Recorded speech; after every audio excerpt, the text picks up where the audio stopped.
ایک بشر کو سجدہ کیوں کروں؟ میں تو آگ سے بنا ہوا ہوں. جیسے ہی ابلیس نے فخر کیا، غرور کیا، تکبر کیا، تو اللہ تبارک و تعالیٰ نے فرمایا اے ابلیس جا تو میری بارگاہ جنت سے نکل جا، اور آج تا قیامت تک تجھ پر میری لعنت برستی رہے. سبحان اللہ. اللہ. اس کے بعد رب تبارک و تعالیٰ نے فرمایا میں تجھ سے اور تیرے پیروکاروں سے جہنم کو بھر دوں گا. ادھر سجدہ کرنے والے کو مراتب رفیع عطا کیے جاتے ہیں. اچھا کیا ابلیس سجدے کا منکر تھا؟ آج لوگ کہتے ہیں دیوبندی بہت نمازی پڑھتے ہیں، متقی ہیں، پرہیزگار ہیں. کیا فائدہ جس کے دل میں عشق مصطفیٰ نہ ہو؟ کیا فائدہ جس کے دل میں عشق مصطفیٰ نہ ہو اسی نماز پڑھ کے؟ لوگ کہتے ہیں دیوبندی بہت نماز پڑھتے ہیں، آپ لوگ کیوں نہیں پڑھتے؟ پر نماز معاف ہے. تو سنو کیا ابلیس سجدے کا منکر تھا. 6 کروڑ سال تک انہوں نے سجدے کیے، اتنے سجدے کیے کہ اگر روئے زمین پر پھیلا دیا جائے تو ایک رائے کے دانے رکھنے کی جگہ باقی نہ رہے جہاں انہوں نے سجدہ نہ کیا. لیکن جب اللہ تبارک و تعالیٰ نے فرمایا اس جلول آدم کے لیے سجدے میں جھک جاؤ تو اس نے انکار کر دیا. سبحان اللہ. ساری عبادت برباد. ابلیس کا جو حال ہوا تھا وہی ان دیوبندیوں کا ہوا، ان وہابیوں کا ہوا، ان شکراولی رافضی موضوعی آل حدیث خبیث والوں کا ہو. چاہے کتنے ہی عبادت کر لے، جس کے دل میں عشق مصطفیٰ ہی نہیں ہے ان کی عبادت کسی کام کی نہیں.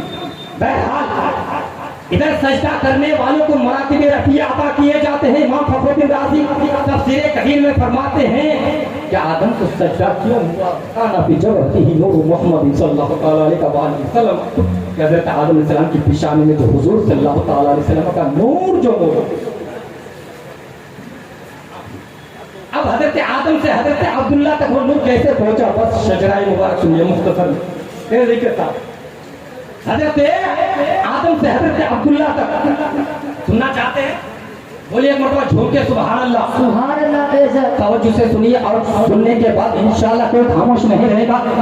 شجرہ پڑھنے جا رہا ہوں. حضرت آدم کے بیٹے شیش، شیش کے بیٹے یانس، یانس کے بیٹے کینان، کینان کے بیٹے ملائن، ملائن کے بیٹے بیارا، بیارا کے بیٹے ادریس، ادریس کے بیٹے متوشق، متوشق کے بیٹے لمق، نیک نام، لمق نیک نام کے بیٹے نوح، نوح کے بیٹے شام، شام کے بیٹے ذوالحد، ذوالحد کے بیٹے شاہد، شاہد کے بیٹے عامر، عامر کے بیٹے داتا، داتا کے بیٹے رابع، رابع کے بیٹے شاہد، شاہد کے بیٹے ناہور، ناہور کے بیٹے تارو، تارو کے بیٹے ابراہیم خلیل اللہ، ابراہیم خلیل اللہ کے بیٹے اسماعیل ذبیح اللہ، اسماعیل ذبیح اللہ کے بیٹے قیدار، قیدار کے بیٹے عوام، عوام کے بیٹے حمل، حمل کے بیٹے ثابت، ثابت کے بیٹے سلمان، سلمان کے بیٹے لعیسیٰ، لعیسیٰ کے بیٹے الیاسا، الیاسا کے بیٹے عود کے بیٹے اوا، اوا کے بیٹے ادعان، ادعان کے بیٹے معیز، معیز کے بیٹے نظار، نظار کے بیٹے مدر، مدر کے بیٹے الیاس، الیاس کے بیٹے مدرکہ، مدرکہ کے بیٹے خزیمہ، خزیمہ کے بیٹے کنانا، کنانا کے بیٹے نگر، نگر کے بیٹے مالک، مالک کے بیٹے فار، فار کے بیٹے ظالم، ظالم کے بیٹے لوئی،